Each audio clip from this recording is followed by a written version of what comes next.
வாழ்க வையகம், வாழ்க வையகம், வாழ்க வளம். குரு வாழ்க, குருவே துணை. அருட்பேராற்றல்,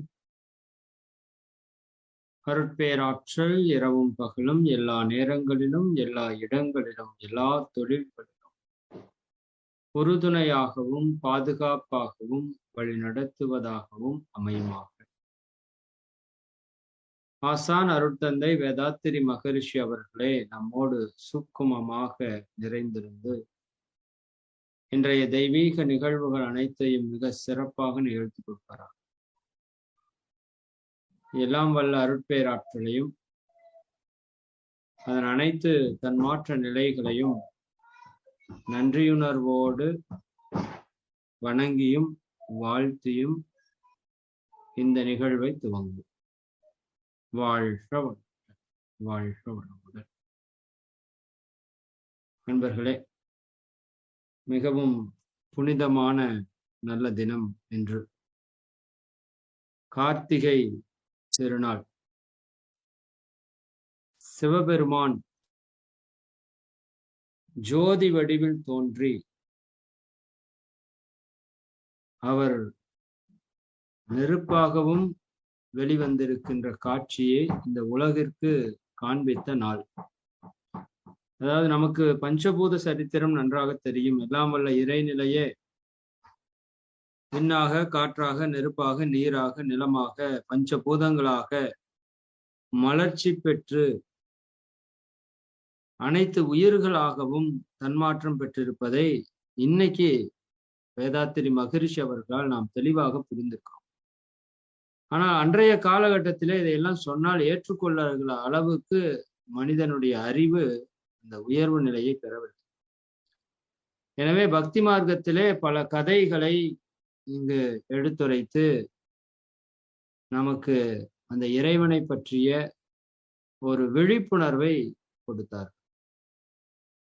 அதிலே கதை உங்க எல்லாருக்குமே தெரியும்.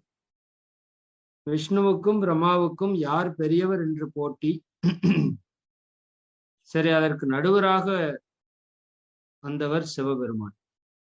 அவர் ஜோதி வடிவில் எழுந்து நின்ற போது அடியை காண விஷ்ணுவும் முடியை காண பிரம்மாவும் புறப்பட்டனர். பிரம்மா அன்னப்பறவையாகி மேலே சென்றார். விஷ்ணு வராக அவதாரம் எடுத்து கீழே சென்றார். பல ஆண்டுகள் இருவரும் பயணித்து அந்த இலக்கை அடைய முடியவில்லை. அதில் நிறைய கதைகள் சொல்றாங்க. அப்ப இருவரும் தோல்வியை ஒப்புக்கொண்டு சிவபெருமானிடம் வேண்டுவதாக ஒரு கதை. நீங்கள் இந்த ஜோதி வடிவில எல்லோருக்கும் காட்சி அளிக்க வேண்டும். அதை ஏற்றுக்கொண்டு சிவபெருமானும் திருவண்ணாமலையிலே ஜோதி வடிவாக அவதரித்த இடமாக திருவண்ணாமலை நெருப்புக்கான ஸ்தலமாக இன்று உலக அளவிலே கொண்டாடப்பட்டு கொண்டிருக்கு. இன்னைக்கு மிக அற்புதமாக திருவண்ணாமலையில அந்த தீபம் சிறப்பாக ஏற்றி இருப்பாங்க. நம்ம எல்லாரோட இல்லங்களிலும் நாமளும் சிறப்பாக அந்த தீபத்தை ஏற்றி இருக்கோம்.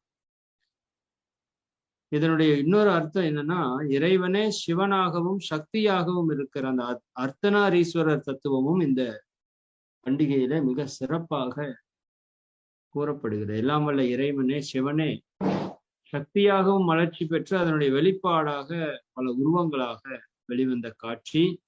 அதே மாதிரி சரவண பொய்கையிலே முருகர் தோன்றிய வரலாறும் இதனுடைய ஒரு அடுத்த வரலாறு தான். சரி, அந்த அளவுக்கு மிக புனிதமான நாள். அதுக்குள்ள போன நிறைய பேசுற மாதிரி ஆயிடும். இந்த மிக புனிதமான நல்ல தினத்திலே நாம் ஒரு அற்புதமான சிந்தனையை சிந்திக்க இருக்கிறோம். அதாவது எதற்காக இந்த விழாக்கள் எல்லாம் கொண்டாடப்பட்டது அப்படின்னா, ஒரு மனிதன் அந்த இறை உணர்வை பெற வேண்டும் என்பதற்காகத்தான் இத்தனை விழாக்களை நமது முன்னோர்கள் ஏற்படுத்தி வைத்திருந்தார்கள். சரிங்களா? ஓஷோ ஒரு விஷயம் கூட சொல்வாரு. வெளியில நீ எத்தனை தீபத்தை ஏற்றினாலும் அது உள்ளே இருக்கிற இருளை ஒரு நாளும் போக்காது என்பதை மட்டும் நீ தெரிந்து கொள். உள்ளே இருக்கிற ஒரு ஆன்மாவை நீ தீபமாக ஒளிர விட்டால்தான் இந்த உலகத்திலே பிறந்ததற்கான நோக்கத்தை நீ அடைய முடியும் அப்படின்னு சொல்லுவாங்க இல்லைங்களா? அப்போ அந்த விதத்துல சயின்டிபிக்கா பார்த்தோம்னா இது கார்காலம்னு சொல்லுவோம் இல்லையா? அதிகப்படியான மழை பொழிவுக்கான காலமாக இருக்கிறதுனால இந்த காலங்கள்ல வெப்ப சக்தி வீடுகள்ல கம்மியா இருக்கு, குளிர் அதிகமா இருக்கு. அப்ப இது போன்ற நாட்கள்ல நிறைய தொற்றுக்கள் பரவுறதுக்கு வாய்ப்பு இருக்கிறது உணர்ந்த நம் முன்னோர்கள் அந்த தீபத்தை ஏற்றி சுற்றிலும் இருக்கிற இந்த வெப்பத்தை உயர்த்தி கெட்ட கிருமிகளை அழித்து நல்ல சக்திகளை பரப்பி அதனால் உடல் நலத்திற்கும் மன வளத்திற்கும் ஆன்மீக மேம்பாட்டுக்குமான ஒரு முயற்சி தயவு செய்து பண்ணாதீங்க. முக்கியமான அது இறைவன் உங்களுக்கு நிறைய கிடைக்கக்கூடிய புகழ்ல உங்களை நீங்களே தட்டி கழிச்சுக்கிற மாதிரி ஆயிடும். உங்களுக்கு தெரியாததையும் உங்களுக்கு தெரிந்ததையும் வழி நடத்துபவரே குரு. இதற்கான சாமிஜி சொன்ன சங்கல்பத்துல நாம உயர் புகழ் நம்மளோட வாழ்க்கையிலே அது வர வர அதை அடைவதற்கான நேர்மையான ஒரு பாதையில் செல்லக்கூடிய வழிநடத்தக்கூடிய ஒரு நபராக நாம மாறிக்கொண்டே வந்துகிட்டே இருக்கிறோம். அதுக்குள்ள நாம எந்த ஒரு குறுக்கு வழியிலையும் சென்றடைய நாம கூடாது. நமக்கு இது வரைக்கும் உயர் புகழை பத்தி தெரியாது, ஆனா நமக்கு சாமிஜி சொல்லி கொடுத்திருக்கிறார். நமக்கு தெரிஞ்சதையும் தெரியாததையும் நீ இந்த உயர் புகழே நீ சங்கல்பம் போட போட போட அந்த உயர் புகழை அடையக்கூடியவனாக நீ நாளைக்கு மாறுவ. அதனால அது வரைக்கும் கொஞ்சம் அவசரப்படாம சங்கல்பம் மட்டும் போட்டுக்கொண்டே வா அப்படின்றத சாமிஜி நமக்கு உணர்த்துறாரு. உயர் புகழை அடைவதற்கான முயற்சி மட்டும் பண்ணு, வேற எதுலையும் உயர் புகழை அடைவதற்காக எந்த ஒரு புகழை அடைவதற்காக எந்த குறுக்கும் செல்லாத இறைவன் உனக்கு நிறைய நன்மை செய்ய காத்து கொண்டிருக்கிறான் என்பதை தான் குருமார்கள் இதன் மூலம் எப்படி கண்டுபிடிச்சிருக்காங்க அந்த காலத்துல. நமது மூளை செல்கள் ஆயிரக்கணக்கிலே லட்சக்கணக்கிலே கோடிக்கணக்கிலே இருப்பதை ஒரு அடையாளமாக அந்த சகஸ்ராரம் என்ற அந்த இடத்தை நமது முன்னோர்கள் கொடுத்திருக்கிறார்கள். அப்போ இந்த இடத்திற்கு இன்னொரு பேர் என்னன்னா பிரம்மரந்திர யோகம் என்று ஒரு பேர். இதெல்லாம் உங்களுக்கு தெரிஞ்சதுதான், நான் தெரியாத சில விஷயங்கள் பகிர்ந்துக்கிறேன். ஃபர்ஸ்ட் அடிப்படையா சில விஷயங்களை பார்த்துட்டு அப்புறம் இல்லையா. பிரம்மரந்திர யோகம் அப்படின்னா என்ன? பிரம்மரந்திர யோகம் என்றால் பிரம்மம் என்றால் இறைநிலை, ரந்திரம் என்றால் வழி. அப்ப இறைநிலைக்கான வழி, கேட்வே ஆஃப் காட் அப்படின்னு சொல்லுவோம் இல்லையா. இறைவனை அடைவதற்கான நுழைவாயில் எதுங்க? இந்த துரிய சக்கரம் தான். சரிங்களா? அப்போ எந்த சக்தி நம்மை உருவாக்கியதோ அந்த மூல சக்தியான இறை சக்தியோடு நாம் இணைவதற்கான ஒரு மையம் இருக்குது அப்படின்னா அது துரிய சக்கரம். மிக மிக எளிமையாக நமக்கு இறைவனோடு இணையக்கூடிய ஒரு மையமாக இருந்தது. அதனாலதான் நிறைய விஷயங்களை அந்த 7-7-7-7ன்னு நம்ம பார்ப்போம் இல்லையா. 7 மலை 7 கடல் தாண்டினால எது சொல்றோம்னா இந்த துரியம் கடந்து நாம் செல்லக்கூடிய நிலையை தான் அப்படி சொன்னாங்க. நம்ம ஏதோ கதையில 7 கடல் 7 மலை இதெல்லாம் தாண்டின்னு நம்ம படிச்சுட்டோம் இல்லையா. 7 மலையான் அப்படின்னா என்ன அர்த்தம்? சரி, 7 மலை அப்படின்னா நம்ம உடம்புல இருக்கிற சக்கரங்களை தான் அவர்கள் மலைகள் என்று குறிப்பிட்டார். சரிதாங்க. அந்த சக்தி அந்த இடத்துல மலை போல குவிந்து இருக்கிறதுனால அதை மலையாக உருவாகப்படுத்தினார். இப்படி நிறைய விஷயம் இருக்குன்னு வச்சுக்கோங்களேன். சரிதாங்க. அப்ப நம்ம பிறந்த வாழ்க்கையினுடைய அர்த்தம் என்ன, நாம் என்ன நோக்கத்திற்காக இந்த பூமிக்கு வந்தோம், நம்முடைய இலக்கு என்ன என்பதை மிக தெளிவாக நமக்கு சொல்லக்கூடிய இடம் இந்த துரியம் தான். வாழுகின்ற வாழ்க்கையை சொர்க்கமாக வாழ வேண்டும் என்றால் நீ துரியத்தில் வாழ் என்று சொல்கிறார் ஒரு மகான். வாழ்கின்ற வாழ்க்கையை, இப்ப நம்ம வாழ்ந்துட்டு இருக்கிற வாழ்க்கையை சொர்க்கமாக நீங்கள் வாழ வேண்டும் என்றால் நீங்க என்ன பண்ணணும்? துரியத்தில் நின்று வாழணும். அதான் மகரிஷி அழகா சொல்லணும். உச்சியிலே நெற்றியிலே ஞாபகமாயிரு. எடுத்தோன்னே எதை சொல்றாரு? உச்சியிலே துரியத்திலே எப்பொழுதும் ஞாபகத்தோடு இரு. ஏன்னா பிரபஞ்சத்தோடு நம்மை ஒருங்கிணைக்கக்கூடிய ஒரு மையம் என்று சொன்னால் அது துரியம். மிக மிக முக்கியமான ஒரு மையம். எல்லா மையங்களுக்கும் பிரபஞ்சத்துக்கூட தொடர்பு இருந்தாலும் இந்த துரியத்திற்கு ஒரு அபரிமிதமான பிரபஞ்ச இணைப்பு சக்தி இந்த துரியத்திலே நடக்குது. அதனாலதான் அதுக்குள்ள இருக்கிற அந்த பீனியல் கிளாண்டு அது கட் பண்ணீங்கன்னா அதுக்குள்ள இருக்கிற அந்த கூம்பு ஷேப் வந்து 12 கூம்பு ஷேப்பா இருக்கும். இந்த 12 கூம்பு ஷேப்பை வைத்து கொண்டுதான் நமது முன்னோர்கள் இந்த நட்சத்திரங்களை 12 ராசி மண்டலங்களாக பிரிச்சிருக்கிறாங்க. நல்லா புரிஞ்சுக்கோங்க. ராசி மண்டலங்களை பிரிச்சதுக்கு அப்புறம் மனித உடல் வரல. மனித உடல் வந்ததுக்கு அப்புறம் தான் ராசி மண்டலங்களையே அவங்க பிரிக்கிறாங்க. அப்ப மனித உடலுக்குள்ள போய் ஆராய்ச்சி பண்றாங்க. 12 கூம்பு ஷேப் இருக்கு பீனியல் கிளாண்டு உள்ள. அது பிரபஞ்சத்தில் இருக்கிற எல்லா சக்தியும் ஈர்த்து கொண்டு இருக்கிறது. அப்ப அது என்ன பண்ணாங்க, அப்ப இந்த 12 ஒவ்வொன்றுல இருந்து எந்தெந்த எனர்ஜி இருக்குதுன்னு பார்த்தாங்க. அதைத்தான் 12 ராசி மண்டலங்களாக நமது முன்னோர்கள் நமக்கு வழங்கி இருக்கிறார். அப்ப பிரபஞ்ச சக்தியை ஒட்டுமொத்தமாக தன்னோடு ஈர்க்கக்கூடிய சக்தி எதுக்கு இருக்குதுன்னா இந்த துரிய மையத்திற்கு இருக்கு. நல்லா புரிஞ்சுக்கணும். அப்ப குழந்தை பிறக்கும் போது எங்க இருக்குன்னு பாத்தீங்கன்னா பிரபஞ்ச உயிர் கலப்பு நடந்துட்டே இருக்கும். உச்சி துடிக்கும் இல்லையா? நாம என்ன பண்ணிட்டோம், கொஞ்ச நாள் அதை அப்படியே விட்டு அதை அப்படியே க்ளோஸ் பண்ணிட்டோம். அதுதான் இப்ப பிரச்சனை. இப்ப துரியம் என்ன ஆயிடுச்சுங்க, அப்படியே க்ளோஸ் ஆயிடுச்சு. அப்ப பிரபஞ்சத்துக்கு நமக்கு இணைப்பே இல்லை. அதனாலதான் மற்ற உயிர்களுக்கு இருக்கிற அளவு கூட நமக்கு இயற்கை கூட இணக்கம் இல்லை. பாருங்க, இந்த சுனாமி வந்த கூட சொல்லுவாங்க இல்லையா, நாய் ஆடு மாடு எல்லாம் கட்டி வைக்க அதெல்லாம் ஓடி போச்சு. எல்லாம் ஓடி போச்சாம் முந்தின நாள். மனுஷன் மட்டும்தான் அங்க சிக்கி இருக்கிறான். அப்ப அது கூட அந்த அளவுக்கு நமக்கு தெரியாம இருக்குதுன்னா அப்ப எந்த அளவுக்கு இருக்கிறன்னு பாரு. அப்ப பிரபஞ்சத்தோடு இணைந்தால்தான் நாம வந்து இறைவனோடு இணைய முடியும். நல்லா ஒரு விஷயத்த நம்ம மனதில் வைத்துக்கணும். சரிங்களா? சக்தி களம் கடந்து போய் தான் நம்ம சிவகலத்தை அடையும். அப்ப அந்த பிரபஞ்சத்தோடு ஒன்றி பிரபஞ்சத்தோடைய ஆற்றலை பெற்று நம்ம இந்த வாழ்க்கையிலே உயர்ந்த நிலைக்கு செல்வதற்கு இந்த துரிய சக்கரம் மிக மிக மிக மிக முக்கியமான விஷயம். அதே மாதிரி சிந்தனைகளை தவிர்த்த நிலையில விழிப்பு நிலையோடு ஒரு மனிதன் வாழ வேண்டும் என்று சொன்னால் மகரிஷி அழகா சொல்லுவாங்க. இந்த துரியம் சரிதாங்களா? துரிய ஆக்கினை துரியம் இவற்றில் 8 முதல் 13 வரை போம்னு சொல்ற மகரிஷி அவர்கள் இந்த ஆக்கினையில பாத்தீங்கன்னா எனர்ஜி மேல கீழே போயிட்டு ஆக்சிலேஷன்ல கொஞ்சம் கொஞ்சம் போயிட்டு வரும். துரியத்துல போனா நிற்கும். அதனால இந்த துரியத்துக்கு இன்னொரு பேர் கூட நம்ம முன்னோர்கள் வச்சிருக்காங்க, நிலை பேற்று தவம். இது நிறைய பேருக்கு புதிய அன்பர்களுக்கு தெரியாம இருக்கும், பழைய அன்பர்களுக்கு தெரியும். நிலை பேற்று தவம். துரியாதீதத்திற்கு நிறை பேற்று தவம். நிறைனா நிறைவு அப்படிங்கிறது துரியாதீதம். இது வந்து நிலையாக இருப்பதால் இதற்கு பேரு நிலை பேற்று தவம். சரிங்களா? அதே மாதிரி இந்த தெய்வீக ஆற்றலை பற்றிய ஒரு மிகப்பெரிய தெளிவு நமக்கு எப்ப இயற்கையை பற்றிய இறைவனை பற்றிய ஒரு மிகப்பெரிய தெளிவு நமக்கு இந்த சக்கரத்தில் நம்ம மனம் வைத்து தியானிக்கும் போது முழுமையாக கிடைக்கும். சரிதானுங்க? அதே போல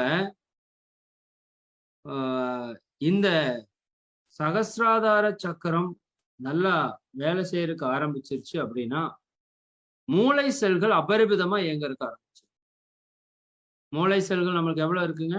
1 கிலோ 360 கிராம் மூளை இருக்கு. 1000 கோடி செல்களை நமது மூளை பகுதியிலே நாம் பெற்றிருக்கிறோம். சரிங்களா? அப்ப அந்த செல்களை நம்ம எவ்வளவு பெர்சன்டேஜ் இயக்குறோம் அப்படின்னு கேட்டோம் அப்படின்னா வெரி மினிமம் 3 to 5% தான் நம்ம இயக்குறோம். பாருங்க எவ்வளவு ஒரு இதுன்னு பாருங்களேன். 3 to 5% தான். அப்போ 5% இயக்கிறதுக்கே நம்ம இவ்வளவு வேலை செய்யறோம் அப்படின்னா மூளை முழுக்க இயங்குச்சுன்னா நம்ம எவ்வளவு வேலை செய்வோம்.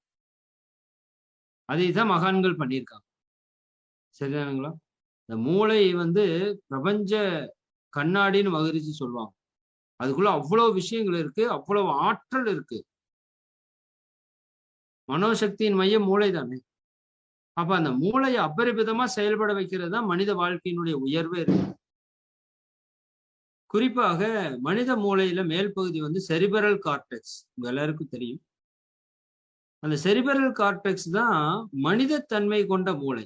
நல்லா புரிஞ்சுக்கோங்க, மனித தன்மை கொண்ட மூளை செரிபரல் கார்டெக்ஸ். மேல அப்படியே மடிப்படிப்பா இருக்கு. உள்ள இருக்கிறது விலங்கினத்திலிருந்து நமக்கு கொடுக்கப்பட்ட ஒரு மூளை. சரிதானுங்களா? அப்ப விலங்கினத்தினுடைய மூளையே செயல்பட்டு கொண்டிருக்கிறது. மனிதன்ட்ட என்ன ஆகலது? மனிதனிடம் அந்த மனிதத்தன்மை கொண்ட மூளை என்னத்துக்கு வரல? செயல்பாட்டுக்கு வரல. புரியுது இல்லைங்களா? அதனாலதான் நமக்கு இவ்வளவு சிக்கல்கள், பிரச்சனைகள்.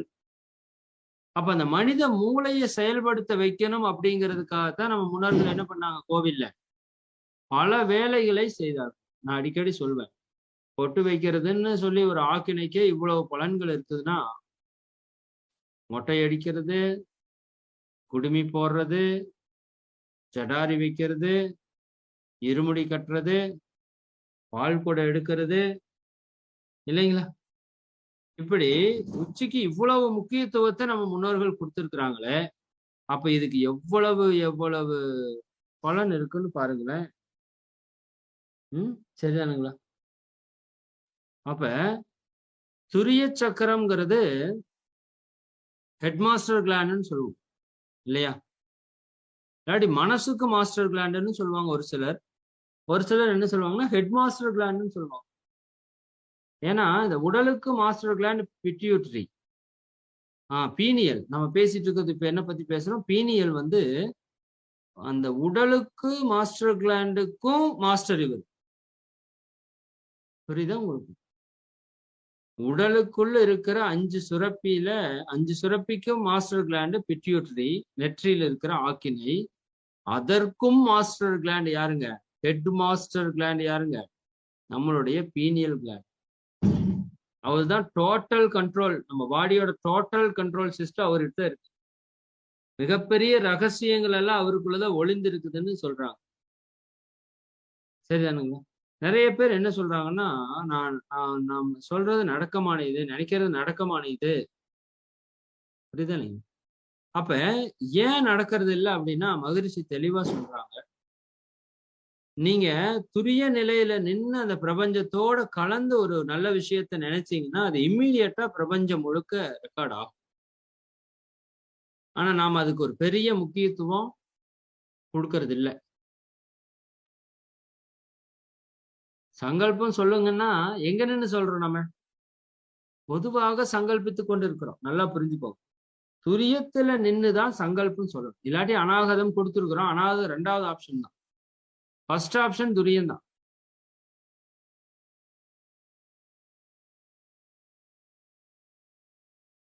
அது சங்கல்பமானாலும் சரி, வாழ்த்துக்கள் சொல்லணும்னாலும் சரி, சரிதானுங்களா? நல்ல என்ன அலைகளை உங்க பிரபஞ்சத்துல பரப்பணும்னாலும் சரி, அதற்கு ஒரே இடம் என்னங்க? Out going. உங்ககிட்ட இருந்து அவுட் கோயிங் சர்வீஸ் எல்லாம் எது வழியா தான் போகணும்? துரியத்தின் வழியாகத்தான் போகும். அப்பதான் அது பிரபஞ்சத்திற்கோட கலந்து பிரபஞ்சம் முழுக்க பரவி பிரபஞ்சத்தில் இருக்கிற அனைத்து உயிர்களுக்கும் அந்த செய்தி போய் சேரும். சரி, அப்ப நீங்க பிரபஞ்சம் முழுக்க நன்மையை விதைக்கிறப்ப அதனுடைய விளைவு பிரபஞ்சம் முழுக்க இருந்து உங்களுக்கு துரியத்தின் வழியாக உள்ள வந்து சேரும். சரிங்களா? அதே மாதிரி டோட்டல் மைண்ட் அவேர்னஸ் இருக்கிறங்காட்டி தற்சோதனை எல்லாம் பண்ணணும் அப்படின்னா மகரிஷி அடிக்கடி சொல்லுவாங்க, துரியத்துல கொஞ்சம் நேரம் தவம் பண்ணிட்டு அதுக்கப்புறம் நீங்க தற்சோதனை பண்ணணும்.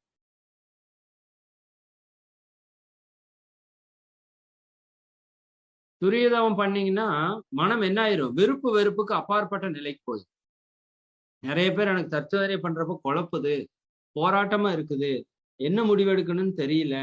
புரியுதுன்னு? இதுக்கு சிம்பிள் சொல்யூஷன் ஒன்னே ஒண்ணுதான். நீங்க துரியத்தில் நல்லா தவம் பண்ணி பழகிட்டு அதுக்கப்புறம் என்ன வரணும்? தற்சோதனைக்கு வரணும். புரியுதா? நீங்க அப்ப துரியம் எந்த அளவுக்கு நல்லா பண்றீங்களோ அந்த அளவுக்கு தற்சோதனை மிக தெளிவாக இருக்கும். மிக சரியான முடிவை நாம எடுப்போம் ஒவ்வொரு நிலையிலுமே. நான் சொல்றேன், சரிதானுங்க? அப்போ நாம அகத்தாய்வு செய்யணும், தற்சோதனை செய்யணும், ஒரு சங்கல்பம் எடுக்கணும், ஒரு வாழ்த்து சொல்லணும், பிரபஞ்சத்துல ஒரு நல்ல விஷயத்த பதிவு பண்ணணும் அப்படின்னா என்ன பண்ணலாம்? துரியம் துரியம் துரியம் துரியத்துக்கு தவிர வேற அதற்கு ஒரு மையம் ஈக்குவலா கிடையாது. சரிங்களா? 2வது, இந்த மூளை செல்கள் நல்லா இயங்குது அப்படின்னு நான் சொல்லியிருந்தேன்.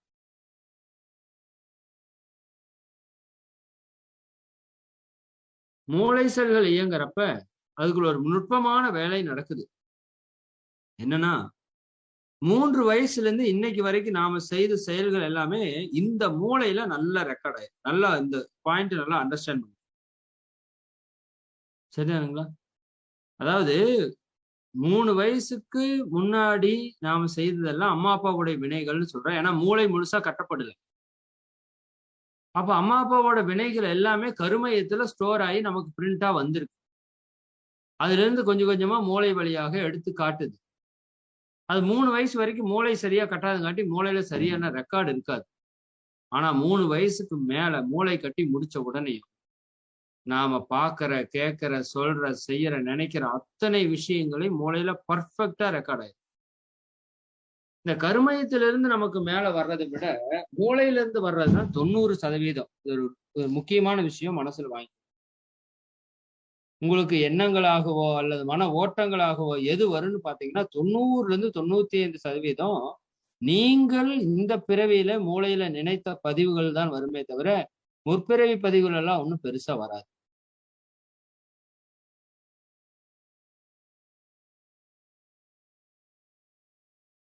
பெற்ற பதிவுகள் தான் பெரிதாக ஆளுமை செய்யும். அப்ப இப்பிறவில நாம பெற்ற பதிவுகளை நாம் மாற்றி அமைத்து கொண்டோமானால் நம்முடைய வாழ்க்கை எப்படி இருக்குங்க?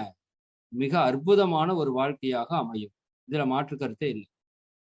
அப்ப இந்த பதிவுகளை எப்படி மாற்றுறது? இதுதான் பிராரப்த கர்மம் என்று நம்ம வடமொழியில சொல்றோம். சரிங்களா? தன் வினை என்று சொல்றோம் தமிழ். அப்ப தன் வினை தன்னை சுடும்னா என்ன அர்த்தம்? நீ செய்த வினைகள் உனக்கு துன்பத்தை கொடுத்தே தீரும். அப்ப வேற வழியே இல்லையா? நிறைய பேர் கேட்பாங்க.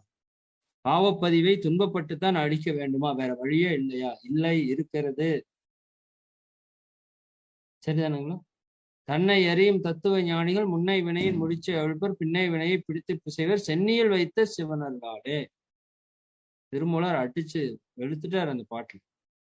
தன்னை அறியும் தத்துவ ஞானிகள் யாருங்க? தன்னை அறியக்கூடிய தத்துவ ஞானிகள் எப்படி இருப்பாங்க? முன்னை வினையின் முடிச்சை அவிழ்ப்பர். சரிதானுங்களா? இதுக்கு முன்னாடி செய்த வினைகளோட முடிச்ச அவிழ்ப்பர். பின்னை வினையை பிடித்து பிசைவர்.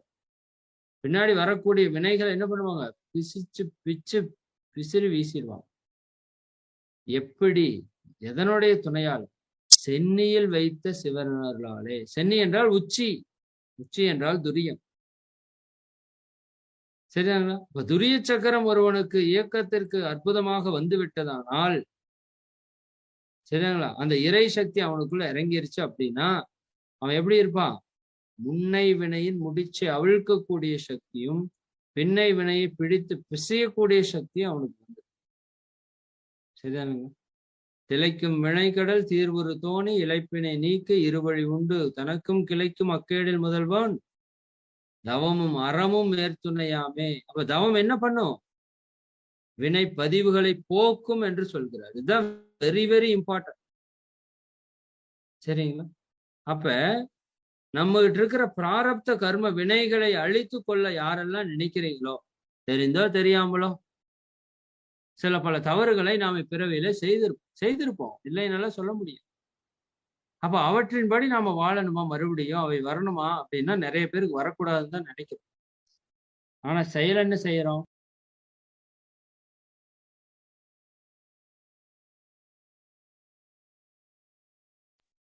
நினைச்சா வராம இருக்குமா? சொல்லுங்க. சரிங்களா? பணம் வேணும்னு நினைச்சா வந்துருமா பணம்? அந்த மாதிரி எனக்கு கெட்டது நடக்க கூடாதுன்னு நிறைய பேர் நினைக்கிறோம். ஆனா நினைக்கிறது என்ன ஆகுறது இல்லை, நடக்கிறது இல்லை. ஏன் நடக்கிறது இல்லை அப்படின்னா அந்த கர்ம வினை பதிவுகள் அப்படியே இருக்கு. நீங்க மேலோட்டமா மேல் பதிவு போடுறீங்க, அது உள்ள போய் பெரிதாக வேலை செய்யாது. சரியா? அப்ப பழைய வினைகளை அழித்துக் கொள்வதற்கும் மனித பண்புகள் என்னங்க?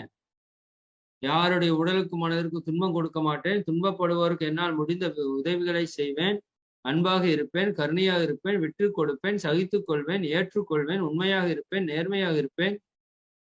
சரி, இதெல்லாம் யார் பண்பு? மனிதனுடைய பண்பு. உங்களோட என்னோட ஒரிஜினாலிட்டி பண்பு இதுதான். ஆனா அந்த செரிபிரல் கார்டெக்ஸ் ப்ராப்பரா வேலை செய்யாதங்காட்டி நாம விலங்கினுடைய பண்பிலேயே நம்ம வந்து முழுக்க முழுக்க முழுக்க முழுக்க செயல்படுவதற்கு ஆரம்பிச்சோம். சரிங்களா? அப்போ இந்த டார்மன் செல்ஸ் சொல்றோம் இல்லையா, முன்னாடி சொன்னோம் இல்லையா, 5% போக மிச்சம் இருக்கிற 95% டார்மன் செல்ஸ், தூக்கத்தில் இருக்கிற செல்.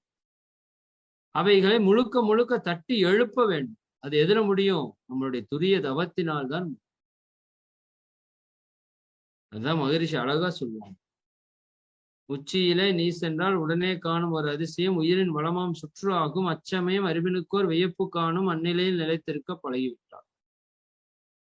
அந்நிலையில் நிலைத்திருக்க பழகிவிட்டால் இச்சையெல்லாம் பிறக்கும் இடம் கண்டுகொள்வாய். இதுதான் முக்கியம், வெரி வெரி இம்பார்ட்டன்ட். ஆசை எங்கிருந்து பிறக்குதுன்னு நம்ம வந்து தெளிவா கண்டுபிடிச்சிடலாம். இச்சையெல்லாம் பிறக்குமிடம் கண்டுகொள்வதோடு மட்டுமின்றி எது வேண்டும் எது வேண்டாம் என்ற இரண்டும் கண்டு நச்சு விலை இச்சைகளை அகற்றிவிட்டு நலமையும் என்னமே மீதம் கொள்வாயின்னு முடிச்சிடும். அப்ப இதுக்கு மேல என்ன நமக்கு தேவைங்கிறத நமக்கு திரும்ப திரும்ப ஒரு பெரிய கேள்வியா இருக்கு. மகரிஷி இவ்வளோ பெரிய ப்ரூஃப் கொடுத்துட்டாங்க. வாசியோக முறையொன்றும் இங்கு இல்லை, வாய்விட்டு உச்சரிக்கும் மந்திரம் இல்லை, தேசியனா அருளுறும் பார்வை மூலம் தீட்சை இந்த அழைத்து சென்று. சரிதானுங்களா? மாசில்லா ஆதிநிலை அறியும் உச்சி மன்றத்தில் அமைத்திடுவேன் அமைதி காண்பீர் என்று சொல்றார் மகரிஷி. மாசில்லா ஆதிநிலை அறியும் உச்சி, அந்த தூய்மையான ஆதிநிலை அறிவதற்கான உச்சியை எதன் மூலமா கொடுக்கிறாரு? தீட்சை, கண்களின் மூலமாக, நயன தீட்சையின் மூலமாக இந்த அழைத்து சென்று கொடுத்துடுறேன், நீங்க அந்த நிலையை உணரலான்னு மகரிஷி அவங்க. நான் ஏன் மகரிஷி இதை கோட் பண்றாருன்னு சொல்றேன்னா, மகரிஷி அவங்க எதையுமே வந்து உணராம அவங்க எதையுமே பேச மாட்டாங்க. சரிங்களா? அப்ப அவர் ஒரு விஷயத்தை உணர்ந்து சொல்றேன்னா, மாசில்லா ஆதிநிலை அறியும் உச்சி மன்றத்தில் அமர்த்திடுவேன் அமைதி காண்பீர்னா முடிஞ்சிச்சு, அவ்வளவுதான். நாம் உட்கார்ந்து அதை டீப்பா செஞ்சுட்டு போயிட்டே இருக்க வேண்டியதுதான், பலனை பெற்றுக்கொண்டே இருக்க வேண்டியது. சரிதானுங்க? நமக்கு துரியமே போதும். என்னை தெரிஞ்சு வந்து நமக்கு துரியமே போதும். துரியத்துல பண்ணி கிடைக்காத பலன் எல்லாம் ஒன்றும் பெருசா இல்லை. சரிங்களா? துரியமே போதும். நிறைய பேருக்கு துரியாதீதம் வரல. துரியாதீதம் வாங்காம நிறைய பேர் எனக்கு என்ன துரியாதீதமே வரல. எப்படி வரும்? துரியம் வராம துரியாதீதம் வராது. துரியம் நல்லா வந்தவங்களுக்கு தானா துரியாதீதம் வரும். நீங்க துரியாதீத தீட்சை கூட கொடுக்கணும்னு அவசியம். சரிதானுங்களா? துரியம் நல்லா பண்ணீங்கன்னா தானா எனர்ஜி என்ன ஆகும்? மேல போய் இறைவனோட இணைஞ்சுக்கும். அப்படிதான் முற்காலத்துல தவம் பண்ணாங்க. நாம இன்னைக்கு மகிழ்ச்சி அவங்க துரியாதீதத்துக்கு ஒரு வழிகாட்டுதலே போட்டு கொடுத்து நம்ம என்ன பண்ண முடியல, நம்மளால போய் சேர முடியல. சரிதானுங்களா? அப்ப இதுதான் நமக்கு இருக்கிற மிகப்பெரிய விஷயம். இந்த சுரப்பியில நீங்க தியானம் பண்ண அந்த ஆனந்த நிலையை அடையலாங்கிறதுக்காட்டி இது பேர் ஆனந்த சுரப்பின்னு ஒரு பேர் வச்சு. சரிதாங்க? இதுல இருந்து அந்த செரட்டோனின் மெலட்டோனின் ஹார்மோன் சுரக்கும். அதுல ஒரு சொட்டு ஹார்மோன் நம்ம உடல்ல சுரந்துருச்சு அப்படின்னா ஓராண்டுகளுக்கு அந்த என்ன சொல்றது, பசி தாகம் எதுவும் இருக்காதாம். இதை வைத்துக்கொண்டுதான் நம் முன்னோர்கள் என்ன பண்ணியிருக்காங்க, பல 1000 ஆண்டுகள் தியானம் பண்ணியிருக்காங்க. சும்மாவெல்லாம் பண்ணல. சரிதானுங்க? அந்த அமுதத்தை சுரக்கக்கூடிய அற்புத சுரப்பி இது இந்த பீனியல் கிளாண்டு தான். சரிதாங்க? நல்ல இதுல மெடிடேஷன் பண்ண மனசுக்கு என்னவாகும்? நுட்பம், அபரிமிதமான நுட்பம், மனிதனுடைய வேகம் அபரிமிதமான வேகம், எந்த நிலையிலும் உணர்ச்சி வயப்படாத நிலையை.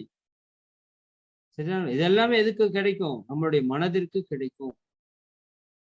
சயின்ஸ்ல ஒரு கண்டுபிடிப்பு சொல்றாங்க, கேன்சரை இந்த பீனியல் கிளாண்ட் நல்லா வேலை செஞ்சதுன்னா கேன்சரை என்ன பண்ணும்? தடுக்கும், எதிர்க்கும், வராமல் காக்கும். சரிங்களா? அதே மாதிரி நம்மளோட ஸ்லீப்பிங் கண்ட்ரோல் வந்து இதுதான். நிறைய பேருக்கு தூக்க பிரச்சனை இருக்குதுன்னு சொல்றோம். நீங்க துரிய சக்கரை நல்லா இயங்குச்சு அப்படின்னா தூக்கம் சம்பந்தப்பட்ட எல்லா பிரச்சனையும் தீர்றக்க ஆரம்பிச்சு. அதே மாதிரி காயகல்பத்துக்கு ஒரு பேர் இருக்கு இல்லையா, ஆன்டி ஏஜிங் ப்ராசஸ் நீங்க கேள்விப்பட்டிருக்கலாம். சரிங்களா? முதுமையிலிருந்து இளமையை நோக்கி ஒரு பயணம் எப்ப நடக்கும்னா காயகல்பத்தில் நடக்கும். அதே விஷயம் துரிய தவத்திலும் நடக்கும். ஏன்னா இது ஆன்டி ஏஜிங் ஹார்மோனை உற்பத்தி செய்யக்கூடிய ஒரு சக்கரம். ஆன்டி ஏஜிங் ஹார்மோனை உற்பத்தி செய்யும் இந்த சக்கரம். புரியுதா நீங்க? அப்ப இளமையை நோக்கி ஒரு பயணத்தில் நம்மால் செல்ல முடியும்.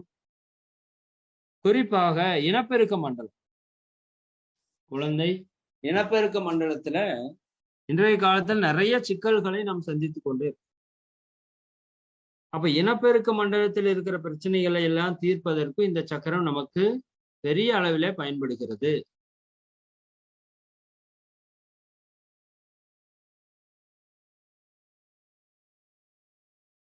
சரி, அப்போ தூக்கம் வராம இருக்கிறவங்க நல்லா துரியதவம் பண்ணணும். கேன்சர் வரக்கூடாதுன்னு நினைக்கிறவங்க நல்லா துரியதவம் பண்ணணும். இளமையோட அழகோடு இருக்கணுங்கிறவங்க துரியதவம் பண்ணணும். இனப்பெருக்க மண்டலத்துல ஏதாவது பிரச்சனை இருந்து சரியாகணும்னா துரியதவம் பண்ணணும். இன்னும் பிரபஞ்ச சக்தி அபரிமிதமாக கிடைப்பதால் நீங்க அந்த ஸ்பிரிச்சுவல் ரியாலிட்டின்னு சொல்லி ஒரு சிடி பார்த்துருக்கணும். தயவு செஞ்சு மாசத்துக்கு ஒரு முறை அது ஒரு முறை தயவு செஞ்சு ஒரு 1/2 மணி நேரம் ஒதுக்கி பாருங்க. அதுல அந்த ஆஸ்ட்ரல் டிராவல் சூக்கும பயணம் எல்லாம் போட்டிருப்பாங்க, அதை கூட பார்க்க வேண்டாம். அதுக்கு முன்னாடி இருக்க அந்த 1/2 மணி நேரத்தை பாருங்க. நம்மளோட யூடியூப்லயே அதை போட்டிருப்போம், தியானம் வரவில்லையா இதை பாருங்கள். ஏன்னா என்ன நடக்குதுன்னு அவ்வளவு அற்புதமா எடுத்து கொடுத்துருக்குறாங்க. அதை தயாரிச்சவங்களுக்கு மிகப்பெரிய நன்றியை நம்ம சொல்லி ஆகும். அப்ப பிரபஞ்சத்திலிருந்து அபரிமிதமான சக்தியை நம்ம உடலுக்குள் கொடுக்கறதால உடல்ல இருக்கிற உபாதைகள், மனதில் இருக்கிற உபாதைகள், பிரச்சனைகள் அத்தனை நம்மளை விட்டு ஓடுறக்க ஆரம்பிச்சு. நீங்க நல்லா துரிதம் பண்ணி பாருங்க, உடம்பு டயர்டெல்லாம் அப்படியே எங்க போகுன்னே தெரியாது. மன அழுத்தம், மனதுல படபடப்பு, இதெல்லாம் அப்படியே அமைதியா சாந்தியா மாறுறது நீங்க உணர முடியும். சாந்தி அங்க மட்டும் சாந்தியில மட்டும் கிடைக்கணும் இல்லை, மூலாதாரம் தான் மூலாதாரம். இது துரியம் மேலாதாரம். சரிங்களா? பிரபஞ்சத்தை இறைவனோடு நமக்கு இணைக்கக்கூடிய ஒரு ஆதார சக்தி அதுதான். அதே மாதிரி நம்மளோட தாட்டை எல்லாருக்கிட்டையும் கொண்டு போய் சேர்க்கணும் அப்படின்னா மகரிஷி அவங்க அதுதான் பண்ணாங்க. நம்மளோட தாட் நம்ம நிறைய பேருக்கு போய் சேரல, நம்ம சொன்னா கேட்கறது இல்லைன்ட்டே இருக்கிறோம். அப்ப நீங்க என்ன பண்ணணும், துரியத்தின் வழியாக மௌனமாக அந்த தாட்டுக்கு பவர் கொடுத்து அவங்ககிட்ட கொண்டு போய் சேர்க்கணும். நிச்சயமா போய் சேரும், மனதில் வைத்துக் கொள்ளுங்க. சரிதானுங்களா? அது எப்படி போகணும் எப்படி போகாது அப்படின்னால நீங்க ரொம்ப யோசிக்க வேண்டாம். சரிங்களா? ரொம்ப கன்ஃபியூஸ் ஆகிறதுக்குலாம் இங்க ஒண்ணும் இல்லை. புரியுதானுங்க? டெக்னாலஜி நமக்கு தெரியாது, ஆனா போய் சேர வேண்டியது சேர்ந்துடும். இங்கிருந்து சுவிட்ச் போடுறீங்க, அங்க லைட் எரியுது, அவ்வளவுதான். உள்ள என்ன ஆகுது, எப்படி கரண்ட் போகுது, என்ன சர்க்கியூட், அதெல்லாம் நமக்கு தேவை வேண்டிய அவசியம் இல்லை. புரியுதானுங்க? நீங்க சொன்னா அது இம்மிடியட்டா அந்த எண்ணம் பிரபஞ்சத்துல பதிந்து பல பேருடைய உள்ளத்திலே எழும்பணும். இல்லாட்டி மகிழ்ச்சி அவங்க எப்படி இவ்வளவு ஒரு தனி மனிதர் இவ்வளவு பெரிய விஷயத்தை எப்படி சொல்லியிருப்பாங்க? யோசித்து பாருங்க. இன்னைக்கு உலக நாடுகள்ல பல நாடுகள்ல நம்மளோட மையம், பல லட்சக்கணக்கான மக்கள் இதை நோக்கி ஈர்க்கப்படுறாங்கன்னா என்ன அர்த்தம்? மகரிஷி அவர்களுடைய எண்ணம் துரியத்தில் இருந்து மிக அபரிவிதமான பல சங்கல்பங்களை அவர் ஏற்றி வச்சுட்டு போயிட்டார். சரிங்களா?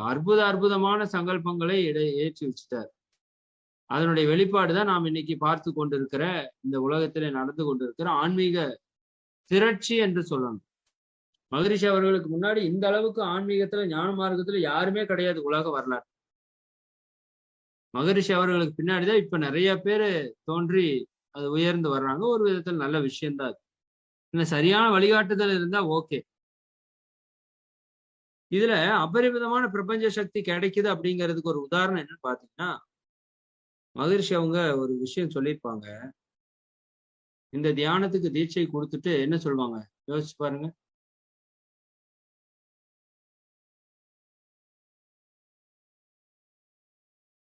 ஞாபகம் இருக்கா? இந்த தியான தீட்சை கொடுத்ததுக்கு அப்புறம் ஆக்சுவலா நயன தீட்சை கண்கள் மூலமாக தீட்சை கொடுத்துட்டு, இன்று முதல் நீங்கள் பார்க்கும் பொருட்கள் அனைத்தும் புனிதமடையும். இன்று முதல் நீங்கள் பார்ப்போர் அனைவரும் நல்லோராகும் அப்படின்னு சொல்லுவார். நல்லா புரிஞ்சுக்கோங்க, இதுல உள்ள ஒரு விஷயம் இருக்கு. துரிய தீட்சை வாங்கிட்டு நீங்க யார என்ன கண்ணோட்டத்தோட பார்த்தாலும் அந்த சக்தி அபரிவிதமா அவங்ககிட்ட போய் சேரும். அப்பரிபிதமா போய் சேரும். அதனால நீங்க சங்கல்பமே எப்படி இருக்கணும்? பார்ப்போர் அனைவரும் நல்லோராகட்டும், பார்க்கும் பொருட்கள் அனைத்தும் புனிதம் அடையும். உங்களுடைய கண்களிலே அன்பும் கருணையுமான பிரபஞ்ச இறை சக்தியினுடைய சக்தி தான் வெளிப்படணும். சரிதானுங்களா? இதை தவறாக பயன்படுத்தினோம்னா விளைவு நமக்கும் அவங்களுக்கும் மிக அதிகமான தீமையை கொடுத்து விடும். சரிங்களா? ஆனா நல்லா துரியம் பண்ணிட்டோம்னா கெட்ட எண்ணம் வராதுன்னு வச்சுக்கோங்க. இருந்தாலும் சொல்றேன். அப்ப நீங்க பாக்குறவங்க அனைவரையுமே அன்பும் கருணையுமாக பார்க்கணும். எல்லாம் வல்ல இறைவனாகவே பார்க்கணும். பிரபஞ்ச ரகசியங்களை எல்லாம் நான் முற்றிலுமாக முழுமையாக தெரிந்து கொள்ளணும். அதற்கான அறிவு வேணும் அப்படின்னா எதுதாங்க? துரியம்தான். இன்சான் உடம்புக்கு சிரசே பிரதானம். சிரசே பிரதானம். இன்னும் நம்ம மூளையில 2 பகுதி இருக்கு. வலது மூளை, இடது மூளைன்னு ஒண்ணு இருக்கு.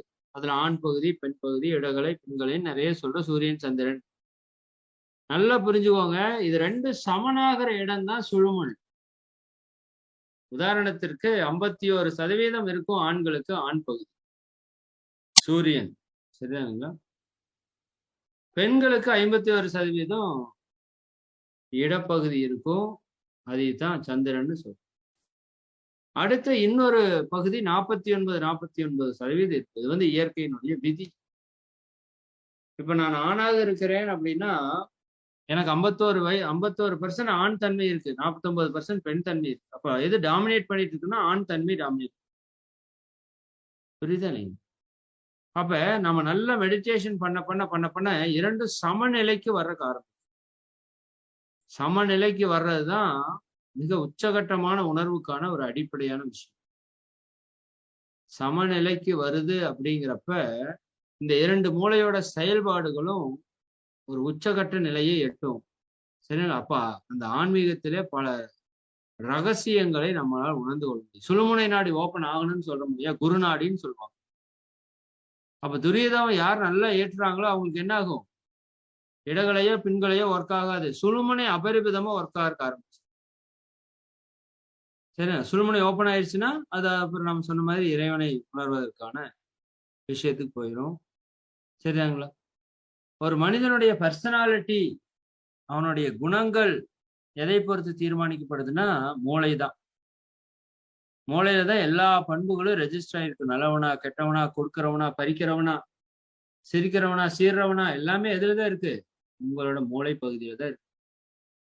சரி, அப்ப துரியதவன் நல்லா ஏற்றி ஏற்றி மனிதனுடைய சக்தி அதிகப்படுத்திட்டீங்க. பர்சனாலிட்டி இன்க்ரீஸ் ஆகும், மெமரி பவர் இன்க்ரீஸ் ஆகும், திங்கிங் பவர் அதிகரிக்கும், ரீகாலிங் கெப்பாசிட்டி இன்க்ரீஸ் ஆகும், கான்சன்ட்ரேஷன். குழந்தைகளுக்கு ரொம்ப ரொம்ப ரொம்ப ரொம்ப important. Very very very very இம்பார்ட்டன்டான விஷயம். சரியாங்களா? அப்ப மகிழ்ச்சியாக இருக்கும். இந்த ஆனந்த சிறப்பேன்னு சும்மா சொல்லல. செரட்டோனினுக்கு இன்னொரு பேர் என்னன்னா மகிழ்ச்சி ஹார்மோன் என்று பெயர், செரட்டோனின். அப்ப நல்ல துரியதம் பண்றவங்களுக்கு செரட்டோனின் ஹார்மோன் நல்லா சுரக்கும். அப்ப உடலும் மனதும் மகிழ்ச்சியாக. மெலட்டோனின் தான் நம்மளோட தூக்கத்தை கட்டுப்படுத்தக்கூடிய ஒரு விஷயம். பெண்களுக்கு மாதவிடாய் சம்பந்தப்பட்ட பிரச்சனை, கர்ப்பப்பை சம்பந்தப்பட்ட பிரச்சனை எல்லாம் கண்ட்ரோல் பண்றது மெலட்டோனின். அப்ப இந்த செரட்டோனின் மெலட்டோனின் நல்லா துரியதம் பண்றவங்களுக்கு நல்லா சுரக்கறக்கு ஆரம்பிக்கும். அப்ப உடலும் மனதும் மகிழ்ச்சியா இருக்கும். சரிதாங்களா? நான் மேற்கொண்ட அந்த பிரச்சனைகளில் இருந்தெல்லாம் நம்மளால விடுபட முடியும். சரிதானுங்களா? அப்ப நம்முடைய எண்ணங்கள் தோன்றக்கூடிய இடமாகவே எதைத்தான் சொல்றாங்கன்னா இந்த பீனியலை தான் சொல்றாங்க. அதான் மனதினுடைய கட்டுப்பாட்டு மையம்னு சொல்றாங்க. நம்ம ஆன்மாவினுடைய இருப்பிடமாகவும் அந்த இடத்த சொல்றாங்க. சரிங்களா? அமிர்தம் தோன்றியது என்று நம்ம படிக்கிறோம் இல்லையா புராணத்துல. அந்த அமிர்தம் தோன்றிடுச்சு அப்படின்னா எல்லாமே எப்படி இருக்கும்? இன்பமயமாக இருக்கும். சரிங்களா? அப்ப அந்த இன்ப மையத்தை நாம அடையணும், காணணும் அப்படின்னா அதற்கான மையம் எதுங்க? துரிய மையம் தான். இதெல்லாமே நம்ம பேசி பேசி பேசி பேசி என்ன ஆகி போச்சுன்னா செய்யறதுல அதிகமா செய்யறது இல்லையா? மனம் மிக நுண்ணிய அலைக்கு வந்தா தான் இது எல்லாமே நடக்கும். அதனாலதான் மகரிஷி தெளிவாக இந்த தியானங்களை வடிவமைக்கிறப்ப இந்த மன அலைச்சூழல் வேகத்தையும் நமக்கு தெளிவா சொல்றாங்க. அப்ப நல்ல துரியதமம் பண்ணி மனதனுடைய அலைச்சூழல் வேகம் குறைய குறைய குறைய குறைய குறைய குறைய பல நன்மைகளை நம்மால் முழுமையாக பெற முடியும். சரிங்களா? ஒரு நாள் முழுக்க அந்த ஆனந்த நிலையில, பரவச நிலையில இருக்க வைக்கக்கூடிய தியானம், நித்தியானந்தமும் அந்த நிலையை எடுத்து செல்லும். துரியத்திற்கும் அவ்வளவு பெரிய சக்தி இருக்கிறது. சரிங்களா? அதே மாதிரி மன இருக்கும். இன்னைக்கு டென்ஷனு, ஸ்ட்ரெஸ், ப்ரெஷரு, புரியுதுங்களா? இதெல்லாம் எதனாலனா இந்த மைண்டை நம்மளால கண்ட்ரோல் பண்ண முடியும். உடலுக்கு கூட ஏதாவது உடற்பயிற்சி, ஜிம்மு, அது இதுன்னு ஏதோ ஒன்று ஓடுறது, ஒடியாடுறது, நடக்கிறது, நிற்கிறது, பறக்கிறது, ஏதோ ஒன்று பண்ணிடுது. ஆனால் மனதை கட்டுப்படுத்துறதுன்னு ஒரு செயலை நம்மளால ப்ராப்பரா பண்ண முடியுது. அது சேலஞ்சாவும் இருக்கு, மிகப்பெரிய சேலஞ்சாவும் இல்லையா? சரிங்களா? எல்லாம் அந்த மணி ஒரு பெரிய விஷயமா இந்த உலகத்துல மாறினதுனால மனதுல நிறைய பிரச்சனை. என் கடன் பணி செய்து கிடப்பதே அப்படிங்கிறது போய் என் கடன் மணி செய்து கிடப்பதேங்கிற மாதிரி ஆயிப்போச்சு. சரிதாங்களா? அப்போ நம்ம பணத்தின் பின்னாடி ஓடி ஓடி உடல் நலத்தை கெடுத்து, மன வளத்தை கெடுத்து, உறவுகளை கெடுத்து எல்லாம் சிக்கிட்டு என்ன பண்றதுன்னு தெரியல. சரிங்களா? அப்ப உண்மையான அன்பு வெளிப்படல. உண்மையான அன்பு நம்மிடத்திலே வெளிப்பட வேண்டுமானால் துரியம் ஓப்பனாயே ஆகணும், வேற வழியே கிடையாது.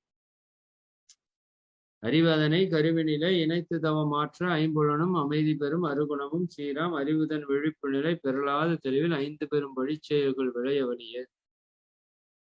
அறிவு உயிரில் அடங்கி மேலும் ஆழ்ந்து ஒடுங்கி துரியம் நிற்க முன்வினை போமே. முடிச்சிட்டார் மகிழ்ச்சி. அறிவு உயிரில் அடங்கி மேலும் ஆழ்ந்து ஒடுங்கி துரியம் நிற்க முன்வினை போமே.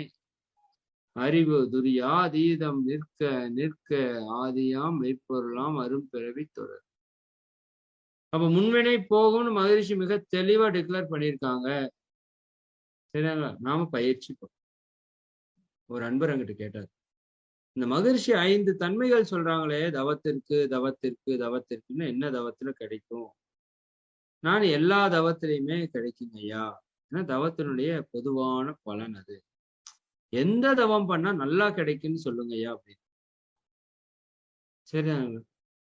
அவருக்கு சொல்லி புரிய வைக்க முடியல. சரி, நான் துரியம் பண்ணுங்க அப்படின்னு சொன்னேன். அன்னையில இருந்து அவர் ஒரு 6 மாசம் துரியம் மட்டுமே பண்ணாருன்னு சொன்னார். எனக்கு சொன்னார். துரியம்னு சொன்ன உடனேயும் நிச்சயமா அது வேணா உண்மைதாங்க ஐயா. இந்த துரியதவம் எப்ப நீங்க பண்ணுங்கன்னு சொல்லி நான் பண்றதுக்கு ஆரம்பிச்சனோ அன்னையில இருந்து எல்லாத்து கூட ஒரு இணக்கங்க. அப்படி ஒரு இணக்கத்தன்மை எனக்கு ஏற்பட்டு விட்டது. நிறைய முதல்ல சண்டை போடுவேன். இப்ப சண்டைகள் எல்லாம் குறைத்து கொண்டு எல்லாரும் கூட இணங்கி போறக்க ஆரம்பிச்சு. எல்லாத்தையும் என்னால் அக்செப்ட் பண்ண முடியுது. எனக்கு இருக்கிற பெரிய பிரச்சனை என்னன்னா, எதையுமே என்னால் அக்செப்ட் பண்ண முடியாது. மனைவி கூட சண்டை வரும், கணவன் கூட, குழந்தைகளோட சண்டை வரும், கூட வேலை பார்க்கறவங்க கூட சண்டை வரும். சரியாங்களா? அப்ப இந்த தவம் நல்லா பண்ண அந்த அக்செப்டன்ஸ் நல்லா வருதுங்க. நல்லா வருது. சரியா? ஒன்றை நுணுகி பார்க்கக்கூடிய அறிவு வருது. இப்படி எல்லாமே சொல்றாரு. எனக்கு என்னடான்னா, மகரிஷி இதைத்தானே சொல்லி வச்சிருக்காரு.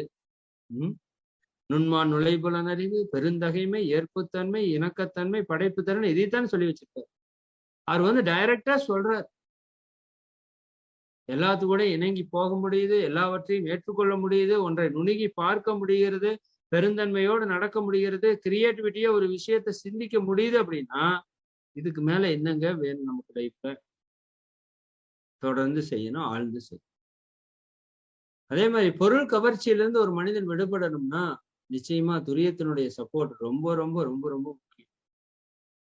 சரிதானுங்களா? ஆக்னேல் அது நடக்குது, இல்லைன்னு சொல்லல. இதனால உச்சகட்டமாக இந்த கொஞ்சம் பற்றுக்கள்ல இருந்து நம்ம விடுபடணும்னா துரியம்தான். நம்ம விரும்பிய நல்ல வழியிலே நிற்கக்கூடிய திறனை கொடுக்கக்கூடிய மையம் துரியம்னு வச்சுக்கோங்க.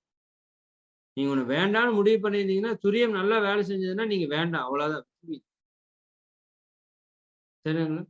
நமக்கே சில நாட்கள்ல வெளியில எங்காவது சாப்பிட்றதுக்கு போலான்னா புரோட்டா போட்டு முன்னாடி போட்டு சால்னா ஊத்தி அப்படியே பக்காவா போட்டு அப்படியே சாப்பிட்டு இருப்பாங்க. பார்த்தா மைண்டு கேட்கும், புரோட்டா அப்படிங்க. ஏன்னா பல வருஷம் ஆச்சா அது உள்ள போயே. அந்த செல்கள் எல்லாம் முன்னும் பாருங்க, எத்தனை வருஷம் விட்டாலும் அந்த செல்கள் அப்படியே சுவை செல்கள் அதை அப்படியே ரெக்கார்ட் பண்ணி புரோட்டாவை நினைவு கொண்டு வரும். சரிங்களா? துரிய நல்லா பண்ணீங்கன்னா அது கரெக்டா சொல்லும், வேணாண்டா அத்தனையும் பிரச்சனை, அத்தனையும் விஷம், அத்தனையும் வாங்கி சாப்பிடும். அப்போ இதெல்லாம் சொல்றதெல்லாம் ஓகே, யார் செயல்படுத்துவா? நமக்கு பிரச்சனையே எங்கன்னா சொல்றதெல்லாம் ஓகே, செயல்படுத்துறது தான் இப்ப இங்க பிரச்சனையா இருக்கு. சரிங்க, ரஜினி கூட ஒரு மீட்டிங்ல கூட அதை பேசினாரு. துரியோதனன் யார்? சரிதானுங்களா? துரியோதனன் யாரு? கண்ணன் கிருஷ்ண பரமாத்மா அர்ஜுனனுக்கு உபதேசம் பண்ணிட்டு இருக்காரு. சரிதானுங்களா? இது துரியோதனனுக்கு உபதேசம் பண்ணா நல்லது இல்ல, அவன் சரியா போயிட்டானா போதும் இல்ல அப்படின்னு சொல்றாங்க. இதை கேட்டுட்டு முதல்ல தெரியும் கர்ணனுக்கு, கிருஷ்ணனுக்கு தெரியும் இவனெல்லாம் சொன்னா கேட்க மாட்டான். ஏன்னா எதை கொடுத்தாலும் கேட்கற இடத்துல கொடுக்கணும்னு சொல்லுவாங்க இல்லையா? கேட்காதவனுக்கு அதை கொடுத்தா என்ன, கொடுக்கலன்னு. அப்ப போய் உபதேசம் பண்றதுக்கு துரியோதனன்ட்டு போறாரு கிருஷ்ணன். இங்க வா, இங்க வா, இந்த பேச்சையெல்லாம் முதல் நிறுத்து. நீ என்ன சொல்ல போற? எது நல்லது, எது கெட்டது, எது நியாயம், எது தர்மம், எது அநியாயம், புரியுதா இல்லையா? எது பாவம், எது புண்ணியம், இதைத்தான் சொல்ல போற. இதெல்லாம் எனக்கு நல்லா தெரியும், நீ கிளம்புன்ற. இதெல்லாம் எனக்கு நல்லா தெரியும், சரியா? இருந்தாலும் நான் செய்ய மாட்டேன், நீ கிளம்பு. இதெல்லாம் தெரியாதவன் அர்ஜுனனுக்கா, அவங்ககிட்ட போய் சொல்லுன்னு சொல்லி அனுப்பிச்சுட்டார். இதனாலதான் கிருஷ்ண பரமாத்மா நான் போய் துரியோதனனுக்கு விளக்கம் சொல்லவில்லை அப்படின்னு சொன்னார். நீங்க நல்லா யோசித்து பாருங்க, இந்த துரியோதனன்கிற கேரக்டர் என்ன சொல்லுதுன்னு பாருங்க. அவனுக்கு நல்லது தெரியும், கெட்டதும் தெரியும், ஆனா கெட்டதை அவனால விட முடியல. இப்ப நீங்களும் நானும் துரியோதனன்னா இல்லை, நல்லதும் தெரியும், கெட்டதும் தெரியும், ஆனா கெட்டதை நம்மால விட முடியவில்லை. அப்ப நினைச்ச மாதிரி நம்மளால நடக்க முடியலன்னா என்ன அர்த்தம்? என்ன அர்த்தம்? நம்முடைய துரிய சக்கரம் இன்னும் ஓப்பன் ஆகலைன்னு அர்த்தம், வேற எல்லாம் ஒண்ணும் இல்லைங்க. சரிதானுங்களா? புலன்கள் நமக்கு கட்டுப்பட்டு நடக்கணும் அப்படின்னா துரிய நல்லா வேலை செஞ்சீங்கன்னா புலன்கள் நம்ம கட்டுப்பட்ட நிலைக்கு வந்துடும், அயரா விழிப்பு நிலையில உச்சகட்ட விழிப்பு நிலைக்கு வந்துடும், மனதனுடைய ஓட்ட வேகம் குறைந்துடும், மனம் நுட்பமாக செயல்படும், ஓர்மை கூர்மை நேர்மை சீர்மையெல்லாம் நம்ம பலமுறை உங்களுக்கு நம்ம என்ன பண்ணிட்டோம், சொல்லிட்டோம் இல்லைங்களா? இவ்வளவு இவ்வளவு அற்புதமான நன்மைகளை இந்த துரிய தவம் நமக்கு சிறப்பாக கொடுத்து கொண்டே இருக்கும். சரிங்களா? அதே மாதிரி இந்த துரியத்திற்குன்னு இன்னும் சில முக்கியமான பலன்கள் இருக்கு. கடுமையான காய்ச்சல், தலைவலி, ஒற்றை தலைவலி, தோல் நோய்கள், இரத்த சோகை, நரம்பு வாதம், வலிப்பு, கோமா, தலை சுற்றல், திக்குவாய், இரத்தத்திலே பாதிப்பு. சரிங்களா? இந்த நோய்கள் எல்லாம் இருக்கிறவங்க துரியதவம் நல்லா பண்ணாங்கன்னா, கோமா மட்டும் சரிங்களா அவர் பண்ண முடியாது. ஆக்சுவலா கோமால எது வேலை செஞ்சுட்டு இருக்கும்னா துரிய மட்டும் வேலை செஞ்சுட்டு இருக்குன்னு சொல்றாங்க. சரிங்களா? கோமால துரிய சக்கரா வேலை செஞ்சுட்டு இருக்குமா. அப்போ என்னைக்கு அந்த சக்கரா பவர் பெறுதோ அன்னைக்கு அவர் விழிப்புக்கு வந்துருவார். முழு சக்தி பெற்றுச்சுன்னா விழிப்புக்கு வந்துருவார். நான் இப்ப மேற்சொன்ன மற்ற நோய்கள் இருக்கிறவங்க எல்லாரும் தொடர்ந்து இந்த தியானத்தை செய்து வர்றப்ப தலைவலி, ஒற்றை தலைவலி குறிப்பா இன்னைக்கு நிறைய பேர் சரும நோய்கள், தோல் சம்பந்தப்பட்ட பிரச்சனை. ஏன்னா பிரபஞ்ச சக்தி நேர துரியத்துல இறங்கி உடல்ல முழுக்க பரவுறப்ப தோல் தான் மிகப்பெரிய புலன், தோள்களில அபரிமிதமாக பரவும். அதே மாதிரி ரத்தம் சம்பந்தப்பட்ட எல்லா பிரச்சனைகளும், ரத்தத்தில பாதிப்பு, ரத்த சோகை, சரிங்களா, தலை சுற்று, இது எல்லாத்திற்கும் என்ன மிக மிக அற்புதமான ஒரு விஷயம் எதுங்க? இந்த துரிய சக்கரம். சரிங்களா? நான் முன்னாடியே சொன்னது மாதிரி நம்மளுடைய வாழ்த்து சங்கல்பத்திற்கு அபரிவிதமான சக்தி கிடைக்குன்னு சொன்னா ஒரு விஷயம், மனம் ஆல்பா நிலையில வந்துட்டு போகும். எதுல? ஆக்கினியில. ஆல்பாலேயே ஸ்டாண்ட் ஆகணும், நிக்கணும் அப்படின்னா அதற்கு ஒரே மையம் அதுதான். இந்த துரியத்தில் நின்னாதான் ஆல்பா ஸ்டேஜ்ல அப்படியே ஸ்டடியா நின்று பழகும். ஓகேங்களா? அப்ப இந்த ஆல்பா நிலையில நிக்கிறதுனால மனதிற்கு ஆழ்ந்த அமைதி அற்புதமாக கிடைக்கும். இன்னும் மனம் தன்னுடைய மூல நிலையான உயிரோடு இணைந்து விடும். மனம் உயிராகவே மாறி நிற்கும். மகரிஷி சொல்றார். ஆக்ஞையிலே மனம் உயிரை கவனிக்கவும், துரியத்திலே மனம் உயிராகவே மாறி நிற்கும். இதுதான் துரியம். சரிதானுங்களா? அப்ப அந்த உயிர் உணர்வுன்னு சொல்றோம்ல, உலகில் உள்ள பொறுப்புடைய தலைவரெல்லாம் உயிரறிவை உள்ளுணர்வாய் பெறுதல் வேண்டும். என்ன பண்ணணும்? தவம் பண்ணணும். தவம் பண்ணணும். சரிங்களா? இன்னும் அந்த உயிர்ல மேலும் ஆழ்ந்து ஒடுங்கி உள்ள போக போக போக போக துரியாதீத நிலையே அங்க உணர முடியும். அதற்கான தயாரிப்பு நிலை அங்க இருந்தாலும் ஆழ்ந்து சென்றால் அங்கேயே நம்மால் என்ன பண்ண முடியும்? இந்த இடத்துல உணர முடியும். அதே மாதிரி புறமனதை நடுமணம் வெற்றி கொள்ளக்கூடிய இடம் வந்து துரியம்தான். புறமணம் டோட்டலா நடுமனதோட கண்ட்ரோலுக்கு வந்துடும். சரிங்களா? அப்ப நடுமணம் நம்ம கண்ட்ரோலுக்கு வந்துருச்சுன்னா, இந்த பழக்கத்தாலும் சூழ்நிலையாலும் எழுச்சி பெற்ற செயல்படக்கூடிய அந்த தீய வழிச்செயல் பதிவுகள், பாவ பதிவுகள் நம்மிடம் நடக்காது. எனக்கு தெரியாம பண்ணிட்டேன்னு உங்களால சொல்லவே முடியாது. சரிங்களா? இன்ட்யூஷன் சென்டர்னு சொல்றாரு ஒரு மகான். உள்ளுணர்வுக்கான மையம், பிரபஞ்ச ரகசியங்கள் எல்லாவற்றையும் உணர்த்துகிற ஒரு மையம். சிந்தனையாளர்கள், விஞ்ஞானிகள், அறிஞர்கள், ஆராய்ச்சியாளர்கள் இந்த துரிய சக்கரத்துலதான் இருப்பாங்க. சரிங்களா? மனம் இந்த வினைகளிலிருந்து விடுபட்டு மன தூய்மை அடைவதற்கான ஒரு மையம் துரியாதி. இதுக்கு எவ்வளவோ பேர் வந்து வச்சிருக்காங்க. சாதாரணமா நினைச்சுக்காதீங்க. ஊருப்பட்ட பேர் வச்சிருக்காங்க இதுக்கு. நம்ம ஆக்கினை சக்கரத்துக்கு பல பெயர்களை பார்த்திருப்போம். சரிங்களா? இதனோட வேறு பேர் கேட்டீங்கன்னா உங்களுக்கே மயக்கம் வந்துடும். பிரம்மரந்திரம், சகசிராதாரம், நிர்வாண சக்கரம், 1008 இதழ் பீடம், வட்ட வீடு, மேல் வீடு, அண்ட உச்சி கமலம், கனக பீடம், நிலா மண்டபம், 1000 மண்டபம், வெட்டாத சக்கரம். சரியாங்களா? நிராளம்பம், ஆதாரம் இல்லாத வீடு, ஹரித்வார். இதெல்லாம் பாருங்க எதனோட பேர். பொற்சபை, சிற்சபை, கைலாயம், வைகுண்டம், பரலோகம். இதெல்லாம் என்னங்க? துரியத்தினுடைய துரிய சக்கரத்தினுடைய வேறு பெயர்.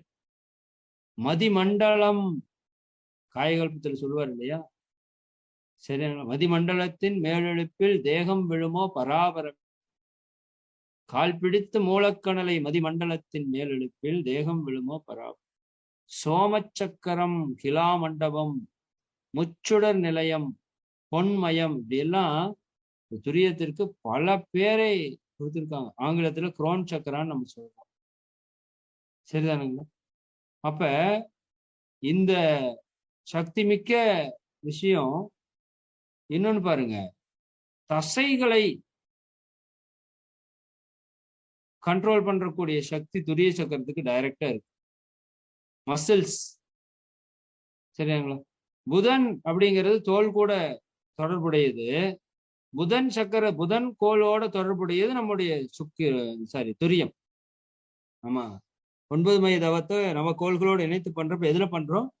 துரியத்துக்கு புதன் பண்றோம் இல்லையா? அப்ப புதன் சக்கரம் எல்லா கோள்களோட இருக்கிறதுல அது பெருவிதமான சக்தி வந்தாலும் புதன்ல இருந்து வரக்கூடிய சக்தி முழுமையாக பெறக்கூடிய இடம் வந்து துரியம். அப்ப பசுமை நிறமான காந்த அலை கதிர்களை தானாகவே இருக்கக்கூடிய தன்மை அந்த துரியத்துக்கு இருக்குதுன்னு சொல்றோம். தசை மண்டலத்தை டோட்டலா அவரோட கண்ட்ரோல வச்சிருக்காரு. சரிங்களா? தசை சார்ந்த பிரச்சனைகள் எல்லாவற்றையும் குணப்படுத்தக்கூடிய சக்தி அந்த துரிய சக்கரத்திற்கு இருக்கிறது. சரிங்களா? சரி, காலம் கருதி அற்புதமான தவம். இன்னும் நிறைய பேசலாம். சரிதானுங்களா? அதே மாதிரி இது வந்து இருட்டுலதான் நல்லா வேலை செய்யுன்னு சொல்றாங்க. சரிங்களா? தூங்குறப்ப நல்லா வேலை செய்யுன்னு சொல்றாங்க. அதனாலதான் நம்ம என்ன பண்ணக்கூடாது? இரவு நேரத்துல கண் விழிக்க கூடாது. 9 மணி 10 மணிக்கெல்லாம் கண்டிப்பா படுத்தரணும். 11 to 3 அபரிவிதமான ஆழ்ந்த தூக்கத்தில் நாம் இருக்கிற வரைக்கும் இந்த சக்கரம் நல்லா வேலை செய்யும். நன்றி உணர்வுக்கான மையம் என்று இந்த மையத்தை தான் குறிப்பிடுகிறோம். எதற்குங்க? நன்றி உணர்வு. ஏன்னா இறையுணர்வுக்கு அடிப்படை என்னங்க? நன்றி உணர்வு தான். நன்றி உணர்வு போயிருச்சு அப்படின்னா அப்புறம் நம்ம என்ன பண்ணியும் ஒன்றும் பிரயோஜனம் இல்லை. சரிங்களா? அப்ப நன்றி உணர்வு நமக்கு வரணும் அப்படின்னா மிக முக்கியமான விஷயம் எதுங்க? நம்முடைய துரிய சக்கரம் ஆக்டிவேஷன் ஆகும். நன்றி உணர்வுக்கான மையம் துரியம். சரிங்களா?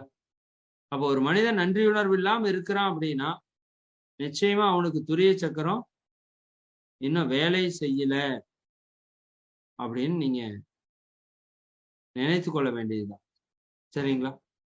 சரி, அந்த விதத்துல இவ்வளவு அற்புதமான நன்மைகளை நம் வாழ்க்கையை தெய்வீக வாழ்க்கையாக மாற்றக்கூடிய அற்புதங்களை நிகழ்த்தக்கூடிய சக்கரம் துரிய சக்கரம் என்பதை உணர்ந்து நாம் தொடர்ந்து இந்த மையங்களிலே தியானங்களை இயற்றி ஆன்ம உயர்வு பெறுவோம் என்று கூறி,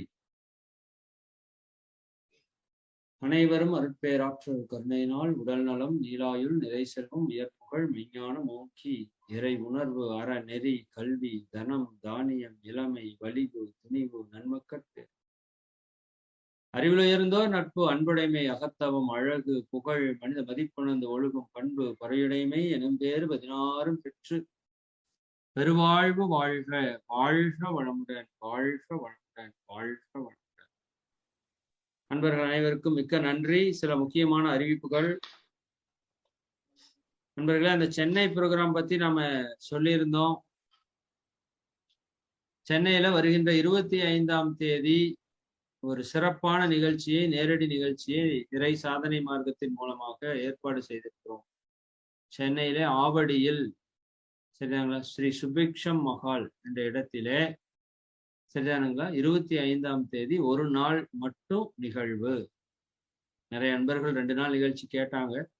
ஆனா தொடக்கமாக நம்ம ஒரு நாள் நிகழ்ச்சி நடத்தி பார்ப்போம், எப்படி நமக்கு அது செட் ஆகி வருது அப்படின்னு. ரொம்ப சிறப்பா வரும்னு நம்பிக்கை இருக்கு. அந்த அன்னைக்கு 10 மணிலேருந்து, காலையில 10 மணிலேருந்து சாயங்காலம் 5 மணி வரைக்கும் மட்டும்தான் நிகழ்ச்சி. தேநீர் அண்டு மதிய உணவு எல்லாமே அங்கே ஏற்பாடு செய்திருக்கிறோம். 200 பேருக்கு மட்டும்தான் அனுமதி. அது ஒரு அற்புதமான கல்யாண மண்டபம். நம்முடைய இறை சாதனை மார்க்க அன்பர் உயர் திரு இறை ஆசிரியர் சசிகுமார் ஐயா அவர்களுடைய மண்டபத்தை அவங்க கொடுத்திருக்கிறாங்க. அதனால ஒரு 200 பேர் அற்புதமாக அந்த அன்னைக்கு அந்த நிகழ்வில முழுமையாக கலந்து சிறப்பிக்கலாம். நிறைய பேரை பார்க்கணும், நேரில் பார்க்கணும். நேரில் இன்னும் பார்க்கவே இல்லை. அவங்களெல்லாம் பார்க்கறதுக்கான ஒரு வாய்ப்பாகவும் இருக்கும், எனக்கும் நண்பனையா அவங்களுக்கும். நிச்சயமா நீங்க எல்லாம் வாய்ப்பு இருக்கிறவங்க கலந்துக்கோங்க. இதுல எல்லா அன்பர்களுமே வரலாம். சரிதானுங்களா? எல்லா அன்பர்களுமே வரலாம். பயிற்சி நிலையில ஒரு துரியமாவது எடுத்திருந்தா நல்லது. சரிதானுங்களா? இல்லைனாலும் வரலாம், ஒன்றும் தவறு இல்லை. வர சொல்லுங்க. அவங்களுக்கு இது ஒரு ஆன்மீகத்தினுடைய ஒரு துவக்கமாக இருக்கும். கட்டணம் ஒரு 200 ரூபாய் மட்டும் வச்சிருக்கிறோம். ஏன்னா மதிய உணவு சென்னையில ஒரு 100 ரூபாயாவது வரும். அப்புறம் டீ 2 வேளை கொடுக்குறோம். அதே மாதிரி அந்த மண்டபம் கிளீனிங்காவது ஏதாவது கொடுக்கணும். அவர் ஃபுல்லா ஃப்ரீயா தான் கொடுக்குறாரு. இருந்தாலும் அந்த விதத்துல ஒரு 200 ரூபாய் கட்டணம் மட்டும் சொல்லியிருக்கிறோம். அதை நீங்க புக் பண்ணிக்கோங்க. 200 பேருக்கு நன்கொடை மட்டுமே அனுமதியா இருக்கிறதுனால சென்னையில நிறைய அன்பர்கள் நம்ம இறை சாதனை மார்க்கத்தில் இருக்காங்க, தெரிஞ்சவங்க நிறைய பேர் இருக்காங்க. அதனால வர விருப்பம் இருக்கிறவங்க இம்மிடியட்டா நீங்க புக் பண்ணிக்கோங்க. அன்னைக்கு சண்டே தான், ஃப்ரீயா லீவா தான் இருக்கும். நீங்க பிளான் பண்ணுங்க. உங்களுக்கு தெரிஞ்சவங்க எல்லாத்துக்கும் இந்த விஷயத்த ஷேர் பண்ணுங்க. அவங்க வீட்டில் இருக்கிறவங்க எல்லாருமே கூட வந்து கலந்துக்கலாம். இது ரொம்ப தவம் தத்துவம் அப்படின்னு ஆழ்ந்து போறதுக்கான வாய்ப்பு இல்லை. ஏன்னா நம்ம ஜூம்லயே நிறைய தவம் தத்துவம் எல்லாம் ஆழமா போயிட்டோம். தவத்துல சில நுட்பங்கள் இருக்கும், ஒரு நல்ல டீப் மெடிடேஷன்ல இருக்கும், அது மிஸ் ஆகாது. இருந்தாலும் ரொம்ப ஒரு ஜாலியா ஒரு ஆனந்தமான ஒரு யோக பயிற்சி. அதனால அதுக்கு பேரே இறைவன் தலைப்பு ஆனந்த யோக பயிற்சினே வச்சுட்டான். சரிதானுங்களா? அப்ப அந்த ஆனந்த நிலையை அடைவதற்கான நுட்பங்களை, டெக்னிக்ஸை நாம் அங்க நிச்சயமா ஷேர் பண்ண போறோம். ரொம்ப சிறப்பா அந்த நிகழ்ச்சி நடக்கும். அதனால வாய்ப்பு இருக்கிறவங்க எல்லாருமே முழுமையா கலந்துக்கோங்க. தெரிஞ்சவங்க எல்லாத்துக்கும் இதை ஷேர் பண்ணுங்க. அதான் ரொம்ப ரொம்ப முக்கியம். நீங்க அதற்கான லிங்க் ஒன்று இருக்கும், அந்த லிங்கை எல்லாத்துக்கும் ஷேர் பண்ணுங்க. அதை டச் பண்ணி நேம் ஃபில்அப் பண்ணிட்டீங்கன்னா ஒரு நாளுக்குள்ள உங்களுக்கு ஒரு வாட்ஸ்அப் குரூப்ல உங்களை ஆட் பண்ணுவாங்க. கொஞ்சம் பொறுமையா இருக்கணும். நீங்க அந்த ஃபார்ம் ஃபில்அப் பண்ணிட்டீங்கனாலே உங்களை வாட்ஸ்அப் குரூப்ல ஆட் பண்ணிருப்பாங்க. அதுக்கப்புறம் நீங்க 200 ரூபாய் அமௌண்ட் கட்டு விபரத்தை அந்த வாட்ஸ்அப் குரூப்ல ஷேர் பண்ணீங்கன்னா இவ்வளவுதான், சிம்பிள். சரிதானுங்களா? அதனால நிச்சயமா அந்த வாய்ப்பை பயன்படுத்திக்கோங்க. பிப்ரவரி ப்ரோக்ராமுக்கு இன்னொரு 5 அன்பர்களுக்கு வாய்ப்பு இருக்கு. பிப்ரவரி 3 நாள் நிகழ்ச்சி, அதற்கு 5 பேருக்கு வாய்ப்பு இருக்கு. அதுவும் வாய்ப்பு இருக்கிறவங்க பயன்படுத்திக்கோங்க. அது 55 சீட் புக் ஆயிருச்சு. மகிழ்ச்சி. எப்பவுமே புதன்கிழமை ஜோதிட வகுப்பு நடத்திட்டு இருக்கோம். இப்ப 4 வாரம் முடிஞ்சு 5வது வாரம் தொடங்குது. நாளைக்கு ஆக்சுவலா பஞ்சாங்கத்தை பற்றிய விளக்கம் ஐயா தெளிவா கொடுப்பாங்கன்னு நினைக்கிறேன். அதனால உங்களுக்கு புரியுதா புரியல, தயவு செஞ்சு உள்ள வாங்க. சரிதானுங்களா? ஒரு என்ன 10 மணி நேரம் தானே, உள்ள வந்து பழகுனீங்கன்னா அப்புறம் அவரு ஜாதகம் கணிக்கிறப்ப உங்களுக்கு நிறைய விஷயங்கள் புரியும். இப்ப புரியலைனாலும் பரவாயில்ல. ஒரு சிலருக்கு எனக்கு இன்னும் டவுட்டா இருக்குனாங்க, தொடர்ந்து வாங்கம்மா, இப்பதான் அடிப்படை பார்த்துட்டு இருக்கிறோம். சரிதானுங்களா? புரியாத மாதிரி தான் இருக்கும். அது ராசிகள், நட்சத்திரங்கள், தன்மைகள்ங்கிறப்ப கொஞ்சம் புரியாம இருக்கும். நிறைய பேர் நல்லா அண்டர்ஸ்டாண்ட் பண்ணிட்டு இருக்காங்க, அது எனக்கு நல்லா தெரியுது. அதனால வாய்ப்பை நீங்க நல்லா பயன்படுத்திக்க. இன்னைக்கெல்லாம் ஜாதகம் வெளியே போய் கத்துக்கணும்னா 5000, 10,000, 20,000 செலவு பண்ணும் இல்லையா? என்னென்ன பேசிக் தெரிஞ்சிட்டோம்னா நாளைக்கு நமக்கு அதுல ஒரு பயம் இல்லாம இருக்கலாம். நமக்கான சாதக பாதகங்களை நாமளே தெரிஞ்சுக்கலாம். தேவையில்லாம பரிகாரம் அது இதுன்னு போய் சிக்க வேண்டிய அவசியம் இல்லை. நாமளே தவத்தை செய்து நம்ம வாழ்க்கையை புரிந்து நம்ம உயர்ந்த நிலைக்கு போகலாம். அதனால வாய்ப்பை பயன்படுத்திக்கோங்க. அதே மாதிரி ஜான்வரி ப்ரோக்ராமுக்கு கன்னியாகுமரி, அந்த ப்ரோக்ராமுக்கும் 600 பேர்ல கிட்டத்தட்ட 550 பேருக்கு மேல புக் ஆயிட்டாங்கன்னு கேள்விப்பட்டேன். இன்னொரு 40-50 சீட் இருக்கிறதுக்கு வாய்ப்பு இருக்கு. புக் பண்ணாத அன்பர்கள் யாராச்சும் இருந்தா புக் பண்ணிக்கோங்க. ஏன்னா அது ஒரு மிக பிரம்மாண்டமான ஒரு நிகழ்வா நடத்துறோம். முதல் முறை நடத்துறோம். உண்மையாலுமே பல ஆன்மாக்கள் அங்க வந்து இணைய இருக்கிறாங்க. அதனால அந்த வாய்ப்பை நீங்களும் நல்லா பயன்படுத்திக்கோங்க என்ற அளவிலே நாம் இந்த அறிவிப்புகளை நிறைவு செய்து, நாளைக்கு பௌர்ணமி இல்லையா? கார்த்திகை பௌர்ணமி ரொம்ப ரொம்ப விசேஷமான நாள். நல்ல உணவை எல்லாம் கட்டுப்படுத்தி நல்ல எந்த அளவுக்கு தியானத்திலே இறை உணர்வுல ஆழமாக செல்ல முடியுமோ அந்த அளவுக்கு அந்த நாளை பயன்படுத்திக்கோங்க. கார்த்திகை மார்கழி 2 மாதத்தையும் ஆன்மீகத்தினுடைய உச்சத்தை அடைவதற்கு முயற்சி செய்வோம். தொடர்ந்து பயிற்சியில ஈடுபடுவோம் என்று கூறி அறிவிப்புகளை நிறைவு செய்கிறோம். வாழ்வோம். நம்ம இன்னைக்கு கேள்வி பதில் செஷன் வேண்டாமா? நம்ம அடுத்த வாரம் பார்த்துக்கலாம். இன்னைக்கு நீங்க கண்டினியூ பண்ணி நிறைவு பண்ணிக்கோங்க. வாழ்வா.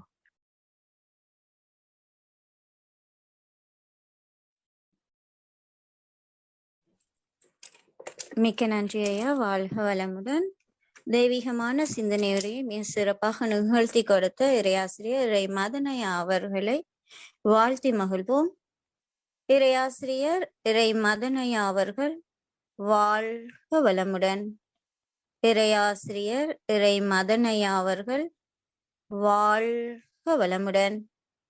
இறையாசிரியர் இறை மதனையா அவர்களும் அவர்களின் அன்பு குடும்பமும் அருட்பேராற்றல் கருணையினால் உடல் நலம், நீளாயுள், நிறை செல்வம், உயர் புகழ், மெஞ்ஞானம் ஓங்கி வாழ்க வளமுடன், வாழ்க வளமுடன், வாழ்க வளமுடன். பிரம்மஞான கவி உலக நல வாழ்த்து பாட விரும்பும் மெம்பர்கள் ஹேண்ட் ரைஸ் பண்ணலாம். பிரம்மஞான கவி கோமகள் அம்மா அவர்கள்.